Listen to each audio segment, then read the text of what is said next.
Hoy aprenderemos a resolver problemas de estática. Comencemos. Recordemos que la estática estudia los cuerpos en equilibrio. Y un cuerpo está en equilibrio cuando no se mueve, velocidad cero, o sí se mueve pero con velocidad constante, es decir, que todo el tiempo lleva la misma velocidad. Cuando un cuerpo está en equilibrio se cumplen dos condiciones: que la sumatoria de fuerzas sobre dicho cuerpo es igual a cero. Esa es la primera ley de Newton.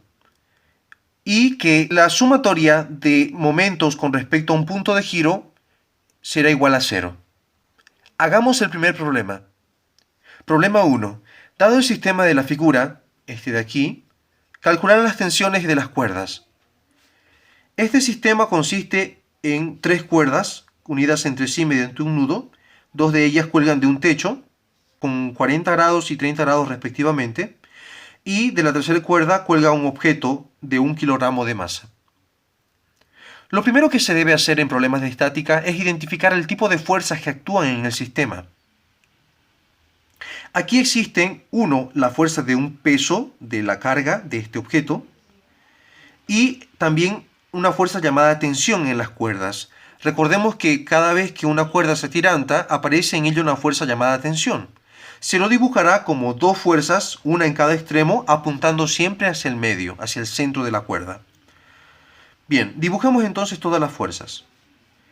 A la fuerza de esta cuerda le llamaré tensión 1, a la fuerza de esta cuerda tensión 2, a la fuerza de esta cuerda tensión 3, y aquí dibujaré el peso de este objeto. Bien, ya he dibujado las fuerzas. Fíjense, en esta cuerda están en los dos extremos dibujados la tensión 1, que apunta siempre hacia el centro de la cuerda, como les indicaba hace un momento.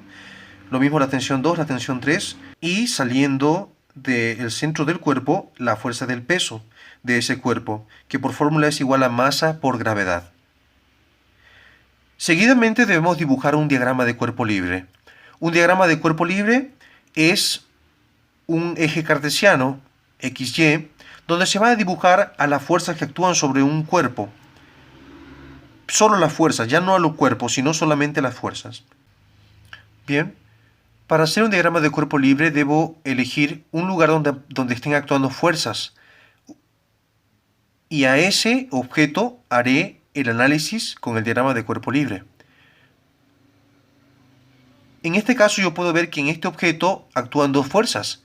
Actúa la tensión 3 y actúa el peso. Entonces este será un objeto donde haré mi análisis. Y el otro lugar donde haré el análisis será en el nudo de la cuerda, donde veo que actúan 3 fuerzas. La tensión 1, la tensión 2 y la tensión 3.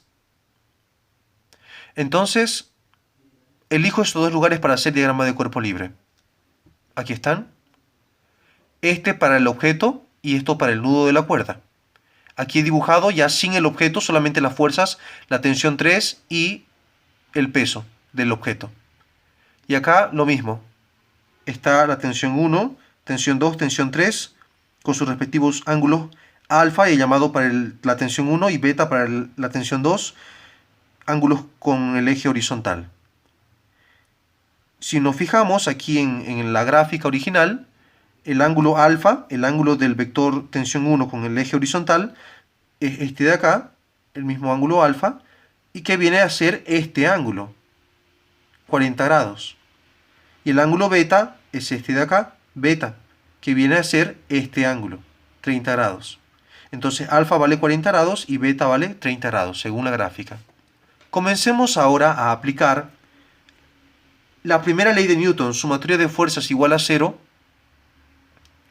a el primer diagrama de cuerpo libre. Sumatoria de fuerzas igual a cero. En el primer diagrama de cuerpo libre, aplicado al objeto que colgaba de la cuerda, teníamos 2 fuerzas. La tensión 3, como apunta hacia Y positivo, voy a anotarlo con signo positivo. Y el peso, como apunta hacia Y negativo, lo voy a anotar con signo negativo. Esa es la forma de sumar fuerzas. Igual 0. Luego paso el peso al otro lado, con signo cambiado. Posteriormente coloco la fórmula del peso, que es masa por gravedad, y reemplazo los valores. La masa es de 1 kilogramo, según podemos ver ahí, en el dato del problema. Y la gravedad tiene un valor de 9,8 metros segundo cuadrado. Eso es un dato estándar a nivel mundial. 1 por 9,8 me va a dar 9,8 y kilogramo metro segundo cuadrado es newton. Aquí tenemos la primera tensión encontrada. Tenemos que encontrar las tres tensiones. Ahora, esta sumatoria de fuerzas lo hice con respecto al eje Y, porque todas las fuerzas estaban actuando en el eje Y, eran todas verticales. Ahora, aplicaré la primera ley de Newton a este otro diagrama de cuerpo libre que fue para el nudo. Y en este caso vamos a ver que hay fuerzas que están inclinadas. Y si están inclinadas, recordemos, se descomponen en dos. Uno completamente horizontal y otro completamente vertical. Entonces, esta tensión 2 se va a descomponer en una tensión 2x y una tensión 2y. Y la tensión 1 se va a descomponer en una tensión 1x y una tensión 1y. Por tanto, habrán fuerzas tanto en x como en y. Debo hacer mi análisis por separado. Primeramente, sumatoria de fuerzas en x para tomar en cuenta las fuerzas que serán horizontales, y después sumatoria de fuerzas en y para tomar en cuenta las que serán verticales. Comienzo. Al descomponer, la tensión 1 tendrá su componente horizontal apuntando hacia el eje x negativo. Entonces anoto tensión 1, componente x. Apuntando hacia el eje x negativo, le coloco signo negativo. Y la tensión 2 tendrá su componente x apuntando hacia el eje x positivo. Así que coloco más tensión 2, componente x. Y ya no hay más componentes x porque la tensión 3 es vertical. Así que coloco igual a 0. Luego recordemos que la componente x vendría con coseno de su ángulo. En este caso la tensión 1 tiene un ángulo llamado alfa. Y la tensión 2 viene con coseno de su ángulo, que en este caso llamamos beta, igual 0. Voy a despejar uno de estos, voy a despejar tensión 2, porque tensión 1 y tensión 2 son incógnitas, así que elijo despejar solo uno de ellos. Me va a quedar tensión 1 coseno de alfa sobre coseno de beta. A esto le llamo ecuación número 1 y lo voy a usar más adelante. Ahora, aplico sumatoria de fuerzas con respecto al eje Y. Es decir, vamos a sumar las fuerzas que son verticales. La tensión 1 tiene su componente en Y. Como apunta hacia Y positivo, le doy un signo positivo.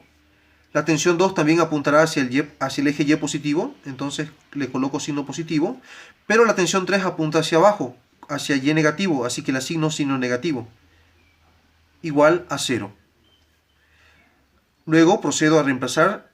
Recordemos que la componente Y venía con seno de su ángulo, así que coloco que tensión 1 componente Y es tensión 1 seno de su ángulo, a cual llamamos alfa. La tensión 2Y sería tensión 2 seno de su ángulo, que llamamos beta, menos tensión 3, igual 0. Ahora voy a reemplazar la ecuación 1, reemplazo acá, que la tensión 2 vale toda esta cantidad, entonces en vez de tensión 2 voy a reemplazar eso.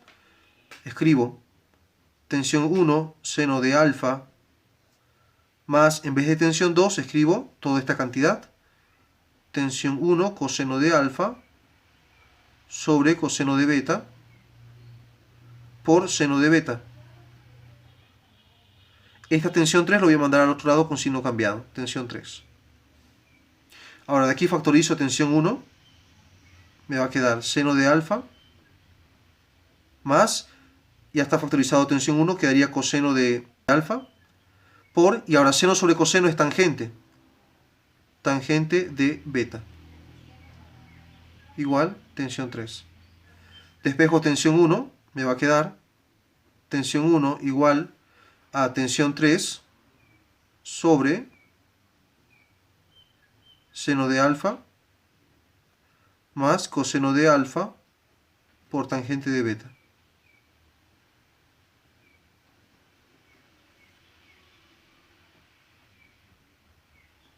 Reemplazo, la tensión 3 me había dado 9,8 newton.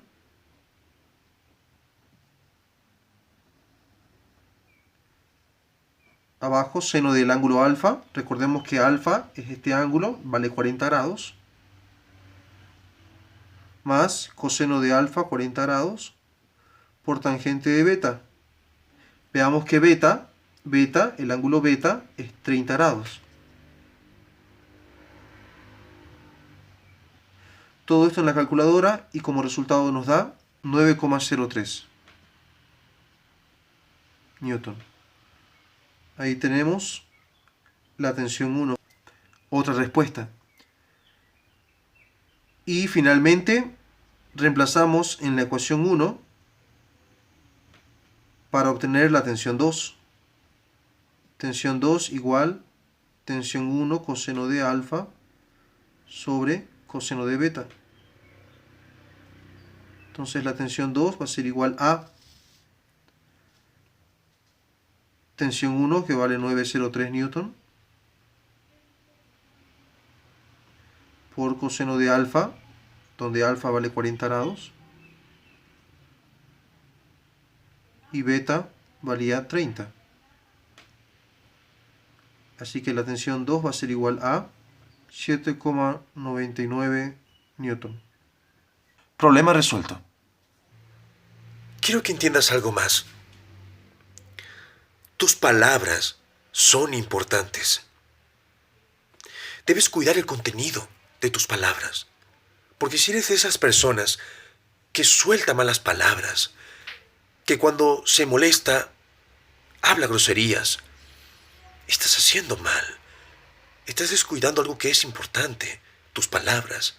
Recuerda, una buena persona cuida sus palabras para que su vocabulario siempre contenga palabras limpias y agradables. Sé una buena persona.